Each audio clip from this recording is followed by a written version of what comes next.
은혜로운 찬송 감사함을 드립니다. 오늘은 여러분들에게 무슨 말씀 증거할까 하다가 오늘은 아멘 하고 은혜 받는 설교가 아니라 교육적인 설교입니다. 그래서 오늘 저는 구약을 막 왔다 갔다 하면서 여러분에게 말씀을 증거할 거예요. 여러분 잘 들으시면 또 처음 듣는 내용들이 많이 나오게 될 것입니다. 잘 들으셔서 영의 양식을 삼으시기 바랍니다. 제가 오늘 이렇게 깊은 내용까지 말씀드릴 수 있는 이유는 우리 교인들은 많이 훈련됐기 때문에 충분히 잘 받아들일 수 있을 줄로 믿고 여러분들 성경을 잘 안 보는 부분, 이런 부분을 좀 말씀을 전하도록 하겠습니다.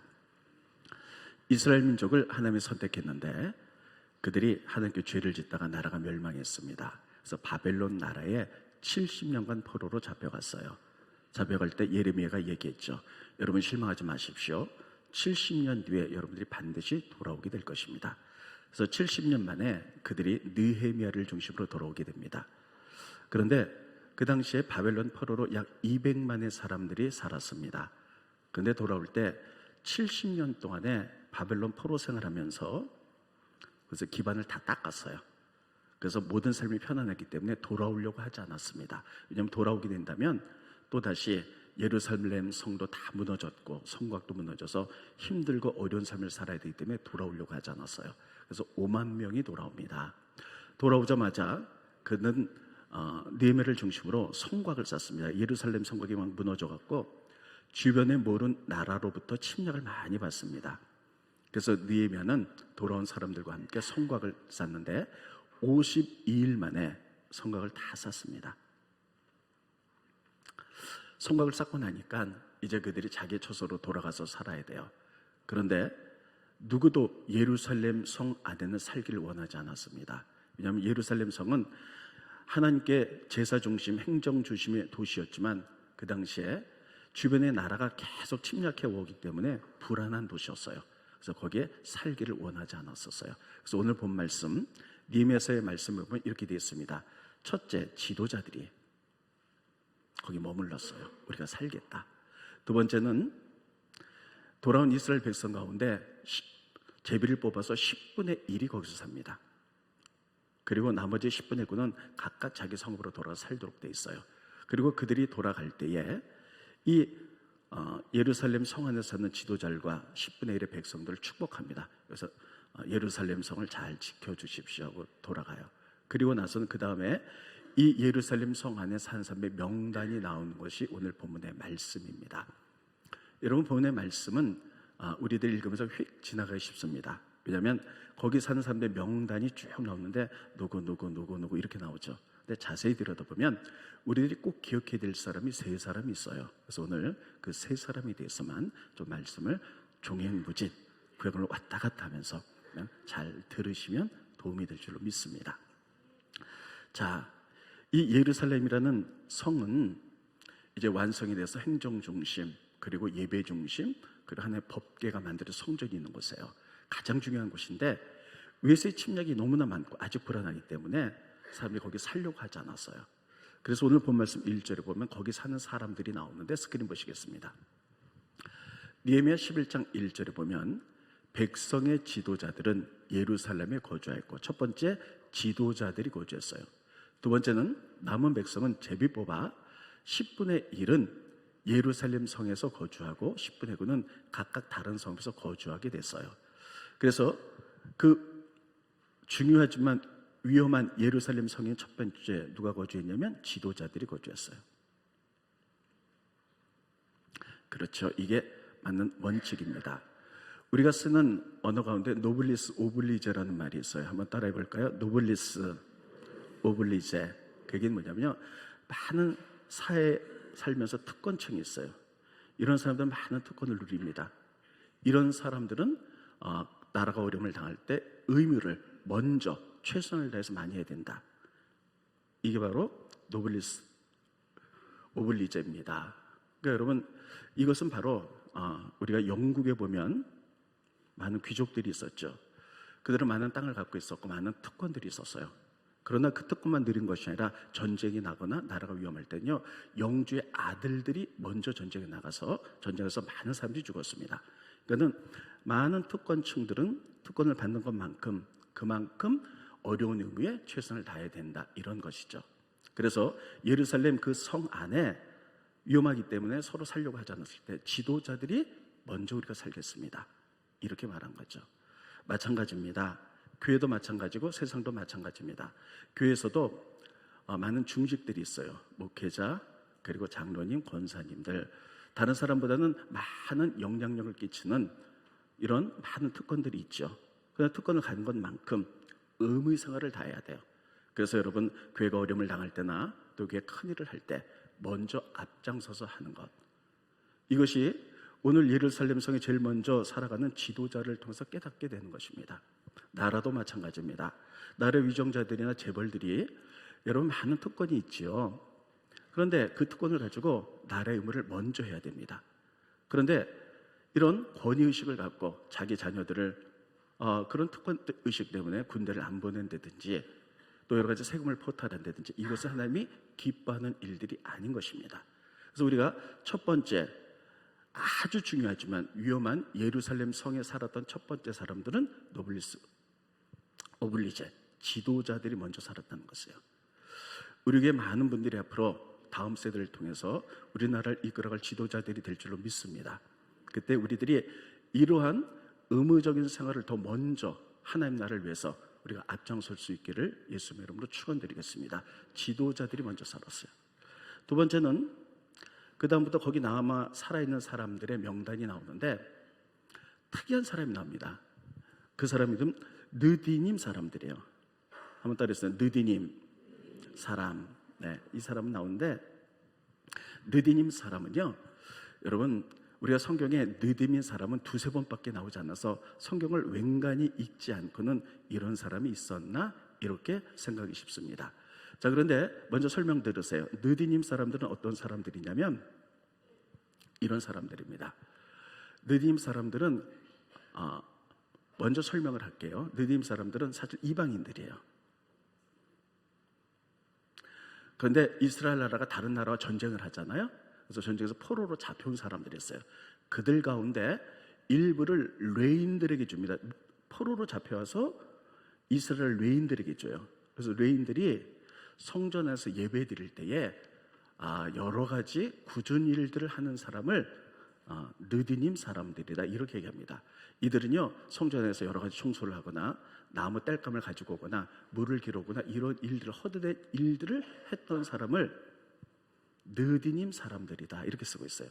그런데 그들이 예루살렘에 돌아와서 성곽을 짓고 예루살렘 성 안에서 사는데, 느디님 사람들은 그 다음 2절에 보면 이방인이라서 성 안에서는 못 살아요. 그런데 이들을 강조하고 있어요. 특이하기 때문입니다. 중요하기 때문입니다. 먼저 스크린 보십니다. 느헤미야 11장 3절에 보면 제사장들과 레위 사람들과 느디님 사람들이 나와요. 따라해주세요. 느디님 사람. 네, 이들과 솔로몬의 신하들의 자손은 유다 여러 성읍에서 각각 자기 성읍, 자기 기업에 거주하였다. 그러니까는 하나님의 예루살렘 성 안에 살진 않았어요. 그런데 대표적인 사람이 느디님 사람들이 그렇게 안 했다. 이방인 때문에 살아올 수가 없었어요. 성 안에 살 수가 없었고 외곽에 살았어요. 그런데 이 느디님 사람은 어떤 사람이냐면 시조가 여호수아서에 나옵니다. 여호수아서에 기브온 사람들이에요. 여호수아가 가나안 땅에 들어가서 전쟁을 합니다. 그래서 가나안 땅의 전쟁에서 특별히 여리고를 정복합니다. 아이성에 실패했지만 또 정복합니다. 그러니까 가나안 땅에는 많은 사람들이 두려워 떨기 시작했어요. 우리 정복당하면 어떡하나. 근데 그 주변에 기브온 사람들이 있었어요. 이 사람들은 큰일 났어요. 야, 여호수아를 보니까 하나님이 같이 해서 저렇게 정복하는데 우리 다 죽게 생겼다. 그래서 그들이 꾀를 하나 냅니다. 그래서 그들이 다 떨어진 옷을 입고, 그리고 다 떨어진 가죽 부대에다가 쉬어 터진 포도주, 그리고 곰팡이 난 떡을 싣고 여호수아를 만나러 옵니다. 그래서 거짓말을 합니다. 이렇게 얘기합니다. 여호수아여, 우리가 당시의 소문을 들었습니다. 하나님이 같이 하셔서 계속 이방 민족을 몰아내고 이 땅을 차지하는데 우리는 먼 곳에서 온 사람입니다. 보십시오. 당신을 만나러 와서 온 동안에 하도 멀어서 옷도 다 찢어졌고 부대도 해줬고 가죽 부대도 해줬고 떡도 곰팡이가 났습니다. 근데 무슨 일로 찾아왔느냐 물어봤더니 이렇게 얘기합니다. 당신이 정복할 때에 우리를 기억하셔서 우리하고 화친 맺으셔서 우리를 살려주십시오. 이렇게 해요. 그때 여호수아가 이 사람들이 주변의 사람인지 확인하지 않고 그냥 화친을 맺고 맙니다. 그래서 내가 너희를 죽이지 않을 것이다. 그러고 나서 알아보니까요, 가나안 땅에 가까이 있는 사람들이에요. 그래서 막 사람들이 속았습니다 이렇게 얘기를 해요. 그때 여호수아가 이미 하나님 앞에 화친맥을 약속했기 때문에 이들은 죽일 수 없다. 그 대신에 이들을 레위 지파 밑으로 들어가게 노예로 줄 것이다. 그래서 이들이 하는 일은 어떤 것이냐면 성전에서 허드레한 일을 하는데 나무를 패고 그리고 물을 길어오는 일들을 할 것이다. 이렇게 해서 외국의 이방인의 노예들이 와서 레위 지파에 속해서 허드렛 일을 하는 사람의 시조가 기본 사람들이고 이들을 느디님 사람들이다. 이렇게 말하는 거예요. 스크린 보십니다. 여호수아서 9장 27절에 보면 그날에 여호수아가 그들을 기본 사람들을 여호와의 택하신 곳에서 회중을 위하여 여호와의 제단을 위하여 나무를 패고 물을 깃는 자로 삼았더니 오늘까지 이르느니라. 이 기본 사람들 이방인들이죠. 근데 그들을 이제 하나님 성전에서 하나님 믿고 헛된 일을 하는 사람들을 만들어 이들을 느디님 사람들이다 이렇게 해요. 그래서 그때부터 이 느디님 사람들은요 성전에서 가장 노예처럼 일을 열심히 합니다. 그러면서도 하나님을 이방인이지만 사랑하고 정말 하나님을 믿고 하나님께 충성하는 종들이 되었어요. 그러다가 이스라엘 나라가 멸망해서 바벨론 포로로 70년 잡혀갈 때 느디님 사람들도 다 잡혀가요. 그래서 거기서 70년 동안 같이 생활합니다. 70년 만에 돌아오는데 그때 여러분 그 바벨론 나라에 200만의 유대인들이 있었어요. 근데 돌아올 때 5만만 돌아옵니다. 나머지는 왜 안 돌아왔느냐? 70년 동안 사는 동안에 이미 바벨론에서 터를 다 잡았어요. 집도 생기고 밭도 있고 안정적인 생활했어요. 그러니까 돌아오기 싫은 거예요. 돌아와서 예루살렘에 오면 다 망했고 황폐해졌는데 거기서부터 다시 시작하려니 힘든 거예요. 그래서 안 돌아왔는데 에스라가 돌아올 때 세보니까요 레인들이 한 명도 없어요.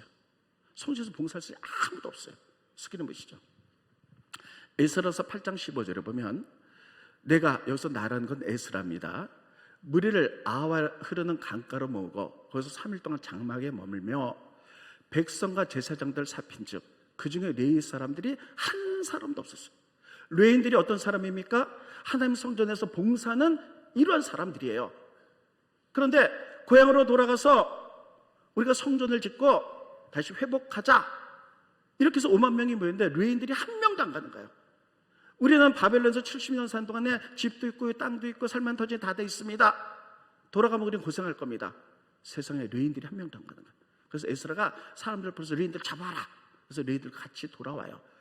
이렇게 예루살렘에 돌아오면 세상 말로 개고생을 하는 거예요.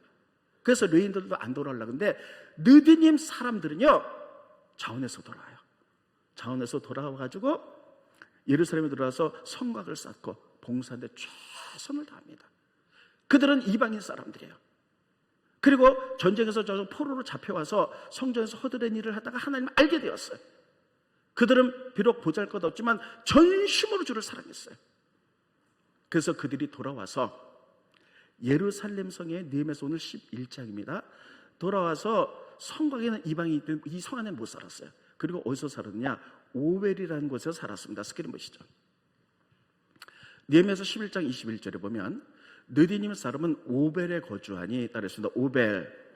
오벨이 어디냐면요 이게 예루살렘 성곽이잖아요. 그들은 이방인이라서 성 안에서 못 살았어요. 그러나 오벨이라는 곳은 어떤 곳이냐면 성곽의 가장 높은 곳이에요. 성곽 외곽에. 여기서 살았어요. 왜 거기서 살았을까?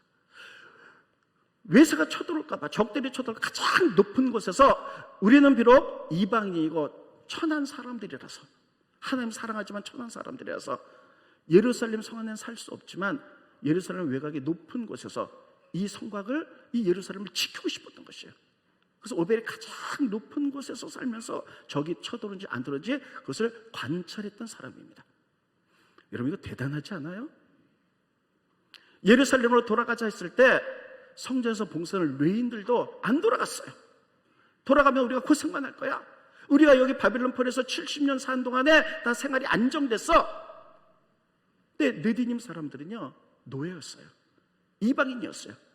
그래도 전심으로 주를 사랑했기 때문에 돌아가겠습니다 차원에서 돌아와서 이 성 안에 못 살았지만 가장 높은 오벨에서 성곽을 쌓고 여기서 살았던 사람들이에요.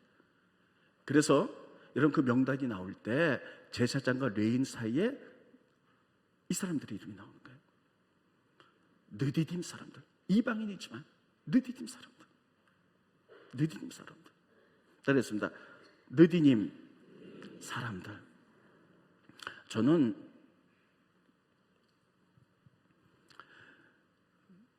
이런 사람들이 있기 때문에 하나님 나라가 확장된다고 분명히 믿습니다. 그렇습니다. 우리들이 때로는 초라한 사람들이 있어요.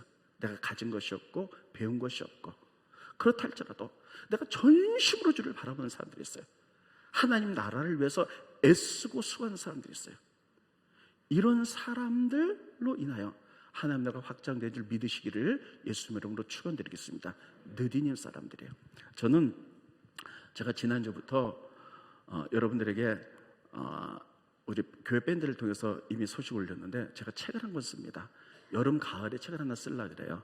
좀 기도해 주세요. 제목이, 하나님 주신 제목이 느디님 사람들이에요. 그래서 느디님 사람들 대충 어떤 얘기인지 이해가 되시죠?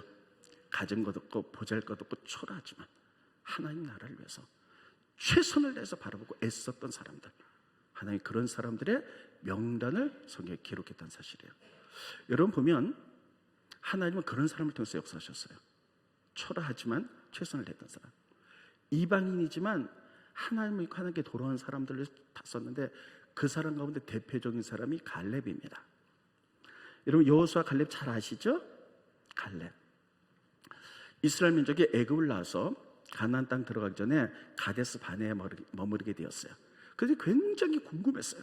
하나님이 우리에게 주신 가나안 땅은 어떻게 생겼을까? 그래서 각 지파의 대표 한 사람씩 12명, 이 대표들은요 아무나 뽑지 않았습니다. 가장 신뢰하고 믿음 있는 사람 뽑았는데 가장 중요한 지파 유다 지파의 대표가 갈렙이었어요. 대단한 사람이죠. 그리고 그들이 정탐을 갔다 옵니다. 그리고 40일 동안 정탐 갔다 와서 10사람은 이렇게 얘기했죠. 우리가 그 땅에 가봤더니 정말 젖과 꿀이 흐르는 좋은 땅, 하나님 주신 땅입니다. 그런데 그 땅에는 안악 자손이 살고 있어서 거기에 비하면 그들은 거인이고 우린 메뚜기 같아서 거기에 들어가면 우린 다 멸절하게 생겼습니다 라고 보고 그래요. 사람들이 땅을 쳐서 울지요. 모세야, 우리를 죽일 것이 없어 이것까지 이끌고 왔느냐? 우리가 애굽으로 돌아가자. 그때 따르했습니다. 여호수아, 갈렙, 이 두 사람이 옷을 찢으면서 나타납니다. 아닙니다 여러분, 우리들도 그 땅을 가봤습니다. 젖과 꿀이 흐르는 땅입니다. 그리고 거기에 저들이 보고처럼 키가 큰 거인 안악 자손들이 있지만, 그러나 우리는 그들 보기에 메뚜기 같으나 우리에게는 하나님이 계십니다. 따르했습니다. 우리에게는 하나님이 계십니다. 그러므로 그들은 우리의 밥입니다. 이렇게 얘기를 하는 거예요. 그러니까 사람들이 이 복을 받아들이지 않는 거예요. 다 울고 원망할 때 하나님이 이렇게 말씀하시죠. 너희들이 하나님의 약속을 믿지 않고 원망하기 때문에 40일을 하루를 1년으로 해서 40년 동안 너희는 다 죽을 것이다. 그리고 여호수아와 갈렙과 광야에서 태어난 제2세대만 가나안 땅에 들어갈 것이다. 그렇게 됐죠. 그래서 우리가 여호수아 갈렙은 다 압니다. 근데 이 갈렙이 누구냐? 이 사람이 이방인이었다는 것이에요. 갈렙을 쓸 때 성경이 이렇게 말하고 있습니다. 그니스 사람 여분네 아들 갈렙, 이렇게 얘기해요. 스크린 보십니다. 여호수아서 14장 6절에 보면 그때의 유다 자손이 길갈에 있는 여호수아에게 나오고 그니스 사람 여분네 아들 갈렙을 이렇게 표현합니다. 따라했습니다. 그니스 사람 여분네 아들 갈렙. 그러면 갈렙을 표현할 때 아버지가 여분네예요. 그건 알아요. 근데 그니스 사람이에요. 그니스가 아니냐는 거예요. 그니스. 그니스는요 성경에 보면 아브라함 때 나타납니다. 아브라함이 유브라데스 티그리스 강 유역인 갈대 우르 살아요. 하나님이 그를 부르셔서 가나안 땅에 들어갔는데 하란을 거쳐서 가나안 땅에 들어갑니다. 근데 그 가나안 땅에 누가 살고 있으냐? 가나안 족속 10족속이 살고 있었어요. 이방인들이죠. 그 족속 가운데 하나가 그니스족이었어요. 스크린 보십니다. 창세기 15장 19절로 21절까지 보면 아브라함이 그 땅에 들어갈 때에 거기서부터 이방 족속 10족속의 이름이 나와요. 곧 겐 족속, 그니스 족속, 간몬 족속, 그러면 쭉 나오죠. 그랬습니다. 그니스 족속, 그니스 족속이에요. 그러니까 여러분, 이 갈렙은 어떤 사람이냐? 이방인이었어요. 그러다가 그가 어떤 이유로 인하여 하나님을 믿게 되고, 그래서 이방인들이 하나님을 믿게 되면 이스라엘의 예편돼서 들어옵니다. 예속돼서 유다 지파에 들어가게 됩니다. 이스라엘 사람들은 이방인을 굉장히 싫어해요. 그럼에도 불구하고 얼마나 최선을 다해서 전심으로 주를 받고 헌신했는지 가나안 땅에 정탐꾼을 보낼 때 유다 지파의 대표가 갈렙이 됐다는 것이에요. 우리는 이거 하나로도 이 갈렙이 어떠한 사람인지를 충분히 알 수가 있습니다. 이러한 사람들, 비록 이방인이야. 그래서 포로로 잡혀와서 레위 지파에 속해서 노예가 돼서 성전에서 허드렛 일을 하는 사람이나, 혹은 그런 그니스 사람이나 이방인으로 태어났지만 하나님을 믿기 때문에 하나님을 믿는 사람이 돼서 다른 사람이 왕따를 시켰지만, 너는 더러운 이방인이 하나님 믿어도, 그러나 그가 최선을 다해서 주를 바라봄으로 유다 지파의 대표가 됐던 이런 사람들에서 하나님 나라가 만들어진다는 것이에요. 하나님은 그런 사람을 들었었어요. 여러분, 우리나라 속담에 이런 말이 있죠. 못생긴 나무가 산을 지킨다. 여러분, 잘생긴 나무들은요, 목소리 다 잘라가서 집 짓고 배 만들고 이렇게 해요. 근데 못생긴 이렇게 생긴 나무들은 아무도 안 잘라요. 근데 이 나무들이 산을 지키는 거예요. 이 나무들이 산을 지키는 거예요. 그렇다고 여러분 다 못생기지, 그런 얘기 아닙니다. 그런 얘기 아니고요. 근데 여러분, 그러나 우리들이 좀 보잘것없고 가진 것 없고 초라하다 할지라도 전심으로 주를 향해서 나가고 전심으로 주를 사랑하고 그분을 위해서 헌신할 때에 하나님은 그런 사람들을 통해서 역사한다는 사실을 기억하시기를 예수님의 이름으로 축원드리겠습니다. 이런 것들 첫 번째 레슨으로 우리에게 가르쳐주고 계세요. 그래서 여러분들 가운데 초라해 보이는 사람이 있을 거예요. 말은 안 하지만 나는 가정도 그렇고 배운 것도 없고 돈도 없고. 그러나 하나님, 그런 사람도 들었으세요. 내가 최선을 다할 때. 이게 하나님의 섭리입니다. 두 번째는 예루살렘 성 안에 사는 사람들, 지도자들과 또 10분의 1의 제비 뽑힌 사람들이 나오죠. 그 사람 가운데 어떤 사람이 있느냐? 유다 지파의 베레스 자손이 나요. 자, 스크린 먼저 보시죠. 네.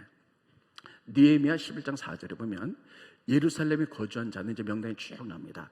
유다 자손, 베냐민 자손 몇 명이라. 유다 자손 중에 첫 번째 베레스 자손, 아다냐, 우시아의 아들 스가랴의 손자머리가 쭉 나오죠. 그렇게 가문이 쭉 나온다는 것은 어떤 것이냐? 바로 그것은 베레스 자손이 그만큼 중요하다는 거예요. 이 베레스 자손, 이 베레스 자손이 누구냐는 거예요. 성경에 보면 이스라엘 12지파 가운데 가장 중요한 지파가 유다 지파입니다.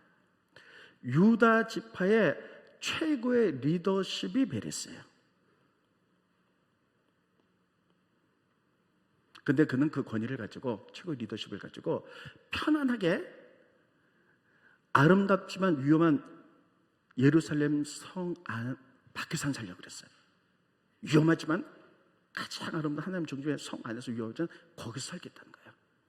권위를 이용해서 얼마든지 피해갈 수 있는데 그가 그것을 선택해요. 하나님 나라를 위해서. 그래서 이 베레스에서 쭉 나오는데, 이 베레스가 누군지에 대해서 좀 말씀드리겠습니다. 우리가 창세기에 보면 여러분 잘 아는 대로 아브라함이 12아들을 낳죠. 그런데 유다라는 아들이 있어요. 근데 유다가 다말이라는 며느리와, 요 얘기는 너무 길기 때문에 생략했습니다. 그래서 이제 아기를 가져요, 다말이. 근데 이 다말이 임신을 하는데 쌍둥이를 임신해요. 그래서 첫 번째가 세라고 쌍둥이인데 두 번째가 베레스예요. 베레스예요. 따라해 주십니다. 세라, 베레스.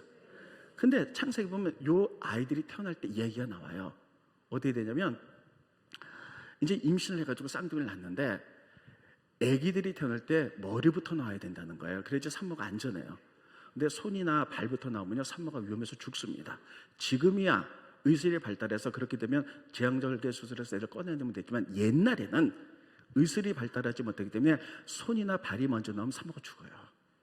근데 산파들이 아기를 낳을 때 보니까요, 세례가 나오는데 먼저 나오는데 손부터 나오는 거예요. 그러니까 그 산파가 보니까 어머니가 죽게 생겼어요. 그래서 그 아이를 집어넣습니다. 어떻게 집어넣는지 모르겠는데 하여튼 집어넣었어요. 그래서 이가 돌다가 베레스가 나와요. 베레스가 나와요. 이게 세라는 좀 억울하잖아요. 그렇죠? 자기가 장자인데 이스라엘 나라에서 가장 중요한 게 장자권이거든요. 근데 자기가 장자인데 억울한 거예요. 그런데 할 수 없어요. 베레스가 먼저 나와서 베레스가 유다의 대표 지파를 이어가서 대단한 사람이 되는 거예요. 그러면 하나님이 왜 세라를 장자가 못 되게 했을까 하는 거예요. 세라 입장은 억울하지만. 그러나 미래를 보신 하나님께서 세라는 먼저 태어날 수도 있지만 장자로서의 자격을 못 갖춘 사람들이에요. 그 자손들이. 어떤 일이 벌어지냐면요, 세라를 통해서 이런 일이 벌어집니다. 여호수아를 통해서 가나안 땅에 이제 전쟁에 들어가죠. 가나안 전쟁에 들어가요. 그래서 여리고 전쟁을 제일 먼저 합니다. 여호수아가. 근데 하나님 이렇게 얘기해요. 너희가 여리고성 전쟁할 때에 성전 하나님의 능력으로 이기게 될 것이다. 그러므로 이기게 되면 전리품을 하나도 만져서는 안 된다. 다 불태우거나 성전에 드려야 된다. 다 그렇게 하는데 거기에 아간이라는 사람이 있어요. 아간이라는 사람이 전리품을 보는 순간에 그러면 탐이 나는 거예요. 그래서 몇 가지 좋은 것들을 자기 텐트에다 감춰버리고 맙니다. 그래서 전쟁이 끝났어요. 두 번째 아이성 전투가 벌어졌는데 전쟁에서 졌어요. 여호수아가 하는 게 묻습니다. 왜 졌습니까? 너희 가운데 하나님의 약속을 지키지 못하고 도둑질한 사람이 있다는 것이에요. 그래서 여호수아 장로이 밤새도록 금식하면서 울부짖습니다. 이 사람이 누군지를 끄집어내서 제비를 뽑아요. 그래 쫙 뽑았는데 유다 지파 세라의 자손 아간이 나오는 거예요. 그래서 그를 돌로 쳐서 죽이죠. 그래서 그것을 아골골짝이라 그러는 거예요. 우리는 찬송 많이 하죠. 아골골짝 빈들에도. 자, 그런데 이 아간이 누구냐? 아까 얘기했잖아요. 세라의 자손들이에요. 스크린 보십니다. 여호수아서 7장 18절에 보면 이제 제비를 뽑아서 아간을 잡아낸 장면이에요. 삽대 가족 남자를 가까이 나오게 하였더니 유다 지파 세라가 나오잖아요. 증손이요 삽대의 손자여 갈미의 아들인 아간이 뽑혔더라. 거꾸로 하면 아간의 아버지 갈미의 그의 아버지 삽대 그의 아버지 세라. 세라의 후손들. 세라는 당연히 장손이 돼야 돼요. 근데 불구하고 돌을 집어넣어서 차자가 됐죠. 왜냐하면 미래를 보신 하나님께서 이렇게 보시는 거예요. 세라야, 넌 장자로 태어날 수 있겠지만 너희 후손 가운데 아간이 태어나서 처음으로 하나님께 불순종하는, 이래서 아골골짜기가 만들어진 그런 무서운 일들이 벌어질 것이다. 너는 자격이 안 된다. 그래서 베레스를 유다 지파의 최고 리더십으로 뽑아내는 겁니다. 그래서 유다 지파의 최고의 리더십이 베레스에 따랐습니다. 베레스. 다시요. 베레스. 그래서 룻기에 보면요. 이렇게 나요. 베레스를 통해서 다윗 왕이 태어나거든요. 이게 가장 위대한 거거든요. 그러면서 이렇게 베레스의 세계라 이렇게 표현해요. 그래서 베레스가 누굴 낳고 해서 다윗 왕이 태어났다 이렇게 표현해요. 이게 굉장히 중요한 표현이에요. 스크린 보십니다. 룻기 4장 18절에 보면 베레스의 계보는 이러하니라. 베레스는 누굴 낳고 하다가 마지막 절에 다윗 낳았다는데 계보라는 말이 나와요. 지금은 성경에 계보로 돼 있어요. 근데 옛날 성경은 베레스의 세계라 이렇게 돼 있어요. 그랬습니다. 세계. 이건 단순히 족보가 아니라는 거예요. 이건 단순한 족보가 아니고 이 세계라는 말은 역사라는 뜻이거든요. 이 베레스의 가문을 통하여 하나님의 역사가 일어나는데 다윗 왕이 태어날 거라는 거예요. 그래서 여러분 성경에 보면 많은 족보들이 나와요. 그런데 족보는 그냥 다 족보로 끝났는데 그 족보를 누구의 세계다 하고 세계라고 말씀하는 사람 딱 두 사람밖에 없어요. 첫째는 베레스, 둘째는 예수님이에요. 예수님은 마태복음 1장 1절에 보면 아브라함과 다윗의 후손 예수님의 세계라 이렇게 되어 있어요. 스크린 보십니다. 마태복음 1장 1절에 보면 아브라함과 다윗의 자손 예수 그리스도의 계보. 원래는 이 계보가 바로 이런 뜻이에요. 세계. 옛날 성경 세계로 되어 있어요. 세계다. 그러고 이 세계는 그냥 역사라는 거예요. 그래서 족보가 구약의 신약에 많이 나오지만 그 족보 대신에 누구의 세계다, 누구의 역사다고 쓴 사람 딱 두 사람이에요. 베레스, 예수님. 그래서 베레스, 예수님. 그러면 유다 지파 가운데 베레스를 하나님 왜 이렇게 높이시냐? 베레스를 통해서 유다 지파 가운데 베레스를 통해서 누가 태어나면 다윗이 태어나는 거야. 다윗. 이 다윗. 다윗은 여러분, 이스라엘 역사상 가장 위대한 왕이에요. 얼마나 위대했냐면 이스라엘 사람들이 메시아를 기다렸는데 다윗과 같은 메시아를 기다렸어요. 다윗과 같은 메시아를 주십시오. 그럼 다윗은 어땠는가? 다윗의 일생을 또 말하려면 너무 길어요. 다윗은 하나님의 나라가 뭔지 알았어요. 성경의 전체 주제는 하나님의 나라예요. 하나님의 나라면 하나님은 공의와 정의로 치료한 나라예요. 그래서 공의와 정의. 그때 다윗은 그걸 알았어요. 그래서 다윗은요, 자기가 왕권을 잡은 다음에 마지막에 공의와 정의, 하나님이 나에게 정권을 위임해 주셨기 때문에 그 정권을 하나님의 뜻대로 하나님의 다스림대로 하는 날 만들어 나갔던 거예요. 그래서 다윗이 위대한 거예요. 스크린 보십니다. 넘겨주시고요. 다윗을 낳았죠. 네. 사무엘하 8장 15절에 보면 다윗이 이스라엘을 다스려 다윗이 모든 백성에게 정의와 공의를 행할세. 따르겠습니다. 정의와 공의를 행할세. 이게 하나님의 나라거든요. 제가 굉장히 많이 말씀드렸어요. 성경의 전체적인 주제는 하나님의 나라고 그것을 위해 우리가 쓰임 받아야 되는데 하나님의 나라는 하나님 뭘로 치려는가? 하나님의 다스리는 나라, 공의와 정의와 사랑이에요. 근데 다윗이 그것을 깨닫고 이스라엘 나라를 제사장국과 하나님의 통치에 맞게 정의와 공의의 나라로 만들었기 때문에 이것이 위대한 거예요.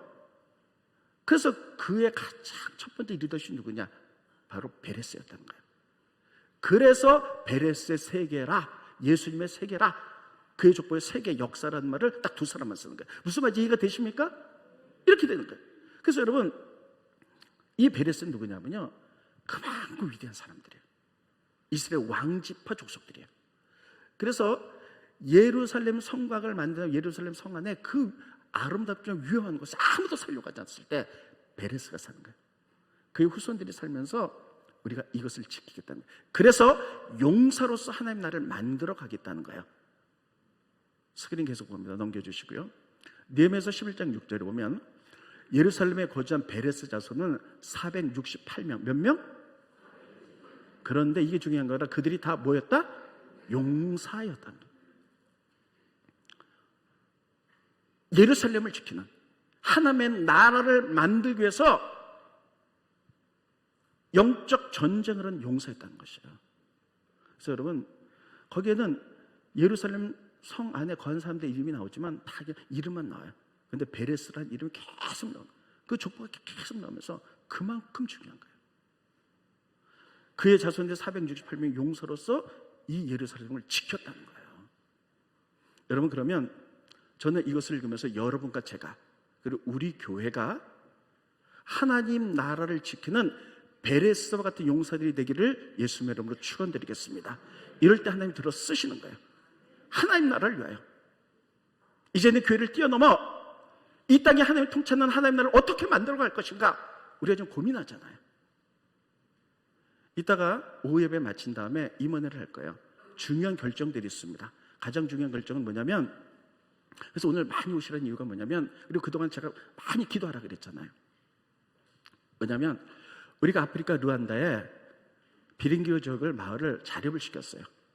그래서 95명의 아이들을 먹이고 공부시키고 10년간, 그리고 수도를 다 세 군데 파주고, 작년에 젖소가 70마리가 넘어서 이제 자립이 됐어요. 그리고 그때 방문하고 1월 달에 방문하고 오면서 느꼈던 것이 그 아이들이 너무 가난해. 학교들마다, 우리나라 애들이 없잖아요. 학교들마다 1,500명의 학생들이 있어요. 근데 교실이 너무너무 초라해요. 그래서 학교를 져줬으면 좋겠다는 마음이 저에게 하나님 주셨어요. 그래서 학교를 짓는데 참 많은 돈이 들어가요. 그래서 여러분에게 기도시켰고요. 그리고 오늘 결정할 거예요. 오늘 임원회 때 우리가 루안다 비린교 지역에 어떤 학교냐면 500명이 들어간 학교예요. 500명이 들어간 학교. 들어서 거기에 다 방을 만들어주고 칠판, 교실 다 부기주를 만들어줘서 우리가 일을 할 것인가. 그래서 우리가 기도하면서 결정하는 이유는 우리의 목적은 하나님의 나라입니다.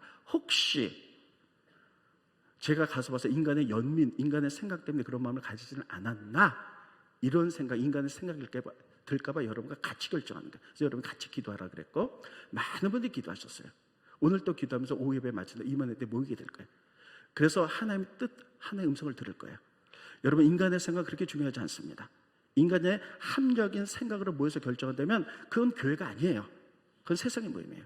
그러니까 기도하면서 정말 하나님의 무함이 무엇인가? 우리가 그 일을 하기를 원하는가? 하나님 나라를 세우기를 원하는가? 우리가 들어보고 우리가 그것이 그렇게 하기를 원한다면 어려워도 일을 할 거예요. 그런데 만약에 우리가 들으면서 이게 하나님 뜻이 아니고 일시적인 연민이고 감정이었다, 그럼 내려놓을 거예요. 그리고 하나님이 원하는 곳에 또 하나님 나라를 세우는데 그 많은 물질을 쓰게 될 겁니다. 자, 무슨 말인지 충분히 이해가 되셨죠? 그래서 지난주 철회도 많이 오셔서 기도하셨어요.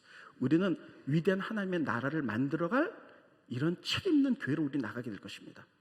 그러기 위해서 베레스 사람들 468명의 용사들이 편한 곳에 살 수 있어요. 그러나 가장 위험한 것, 이곳을 살면서 하나님 나라를 만들어가자. 다윗처럼 공의와 정의를 실현하는 하나님의 나라를 위해서 그들이 어려운 이곳에서 살았다는 거예요. 저희는 우리 교회가 베레스와 같은 교회가 되기를 원합니다. 하나님 나라를 위해서 힘들고 어렵다 할지라도 그것을 뛰어넘어가며 하나님 나라를 세워가는 사람들, 그렇게 되기를 기도합니다. 세 번째는요, 마지막으로 거기 누가 있었냐? 레위 지파 가운데 찬양하는 사람들이 그 어려운 지역에 살고 있었어요. 왜? 예루살렘은 종교 도시잖아요. 하나님 성전 있는 곳이잖아요. 가장 중요한 게 예배잖아요. 다른 제사장과 레인들은요 외곽에서 살았어요. 근데 찬양하는 사람 가운데 어떤 마따냐라는 사람, 따라했습니다. 마따냐. 이번 주 암송 말씀입니다. 좀 이따 주보봅니다. 따라했습니다. 마따냐. 이 사람은 레위 지파 가운데 제사장들 찬양한 사람들. 이 사람들이 모여서 여기서 살면서 뭐였냐? 하나님을 찬양하는 일들을 했어요. 스크린 보십니다. 느헤미야서 11장 17절에 보면 또 아삽의 증손, 아삽은 레위 지파 가운데 찬양한 사람들이거든요. 삽디의 손자 미가의 아들 마따냐니, 따라서 마따냐니 이는 어떤 일을 했느냐? 기도할 때 감사하는 말씀을 인도하는 자가 됐다. 기도할 때 하나님 감사하는 말을 인도하는 자가 됐다는 건데, 이것은 좀 잘못된 해석이고 이것을 올바른 해석은 뭐냐면요, 예배 드릴 때 찬양을 인도하는 사람이었다, 이렇게 된 거예요. 예배 드릴 때 찬양 인도, 지금 성가대 같은 사람이에요. 그런데 리더십, 지휘자, 목사님 같은 이런 사람이었어요. 이런 사람들도 자기 육신의 안위를 위해서 외곽에서 살 수 있지요, 편한. 근데 예루살렘에 들어오는 거예요. 그래서 찬양하는 거예요. 위험하고 어렵긴 해도 하나님이 이 땅을 지켜주실 것이기 때문에, 하나님이 우리를 만드신 목적은 하나님을 찬양하러 우리를 만들었기 때문에 위험하지만 성전에서 우리는 찬양하겠다는 거예요. 그래서 이런 사람들이 살아 여기서 있는 거예요. 이런 사람들 때문에 하나님은 만들어지는 거예요. 그렇습니다. 찬양. 다시요, 찬양. 예배. 반드시 기억하세요. 우리가 구약에 보면 이 찬양하는 것은 언제부터 생겼냐? 다윗 시대부터 생긴 거예요, 사실은요.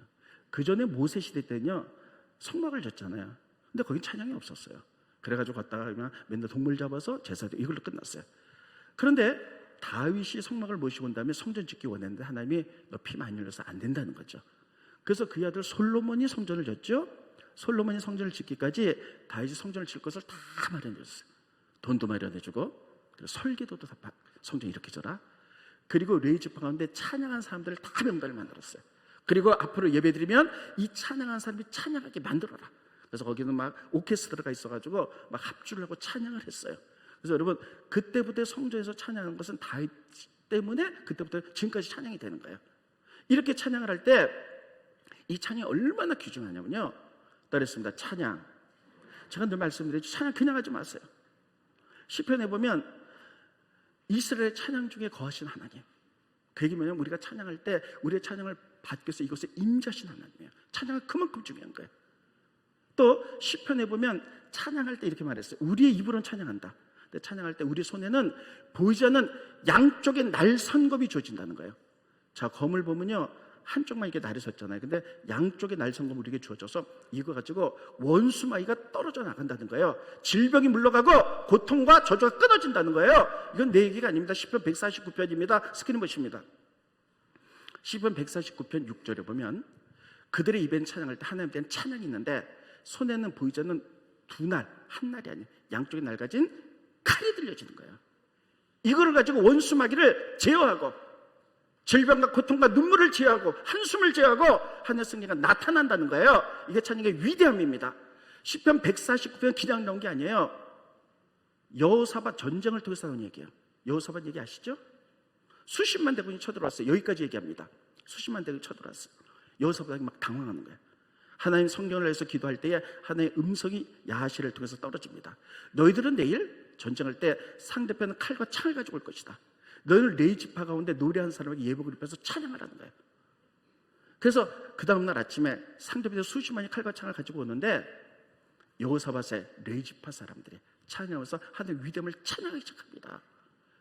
찬양할 때에 성경에 하나님이 역사하셨어요. 그래서 그들의 눈에는 보이지 않았지만 그냥 상대편은 자멸을 하고 말았어요. 그리고 이스라엘 민족은 피하나 흘리지 않고 승리하게 됩니다. 그래서 그곳의 이름을 브라가 골짜기, 찬양의 골짜기, 그것을 기억하는 거예요.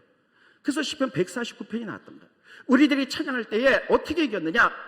우리가 찬양을 입으로는 찬양하면 손에는 보이지 않는 양쪽에 날선검이 들려져서 하나의 것을 휘두른다는 거예요. 원수가 물러가고 사단이 물러가고 모든 저주가 끊어지고 회복이 일어난다는 거예요. 이게 바로 찬양의 힘입니다. 그래서 찬양은 그냥 해서는 안 돼요. 우리가 찬양할 때에 하나님의 놀라운 역사가 일어나게 될 줄을 믿습니다. 그래서 여러분 오늘 본 말씀 가운데 마따냐라는 사람은 그걸 알았어요. 가장 아름답고 위험한 예루살렘 성, 우리가 찬양과 예배로 지켜야 됩니다. 거기서 나가서 그들이 매일 찬양을 인도하면서 찬양으로 하나님 곳에 임재하기를, 하나님 지켜주시기를 그들이 나갔고, 그 결과 그들을 통해서 하나님 나라가 만들어졌다는 사실을 기억하시기 바랍니다.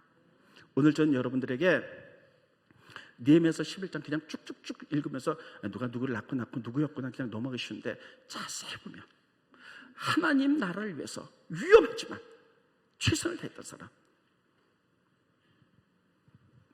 느디님 사람들, 베레스 사람들, 레지페 마따냐, 이들을 통해서 하나님 역사했다는 사실을 기억하시고 우리들이 나아갈 길이 이런 길입니다. 편안할 때 누구나 다 예수 잘 믿을 수 있어요. 근데 어렵고 힘들 때 우리들이 하나님 나라를 세워가는 여러분과 제가 나간다면 여러분과 저는 하나님 나라의 소망과 비전이 될 줄로 믿습니다. 기도하겠습니다. 고마우신 주님, 은혜를 감사함을 드립니다. 성곽이 만들어졌고 그리고 예루살렘 성에 거주할 때에 아무도 들어서 거주하려고 하지 않았을 때 지도자들이 노블리스 오블리제, 그들이 먼저, 그리고 느디님 사람들이 레위 사람들로 거부했을 때 그들이 비록 초라했지만 전심으로 주를 향해서 이제 나갔을 때 그들을 통해서 역사하셨고, 베레스, 특별히 이제 다윗의 가장 위대한 유다 지파의 리더십, 하나님 나라를 세우기 위해서 애썼던 그들과 또 두려운 예루살렘 성에 하나님의 임재를 바라며 찬양했던 마따냐를 통해서 역사하신 것을 우리들이 봅니다. 하나님, 이것이 이 시대에 우리가 나아가야 될 사명인 줄 믿습니다. 이제 교회를 뛰어넘어 이 땅에 하나님 나라를 세우기 위하여 우리가 이렇게 무장하게 하시고 전심으로 주를 바라보게 하게 하시고 하나님께 쓰임받아 하나님 나라를 세워가는 저희가 되어갈 수 있도록 축복하여 주시옵소서. 예수님의 이름으로 기도합니다. 아멘.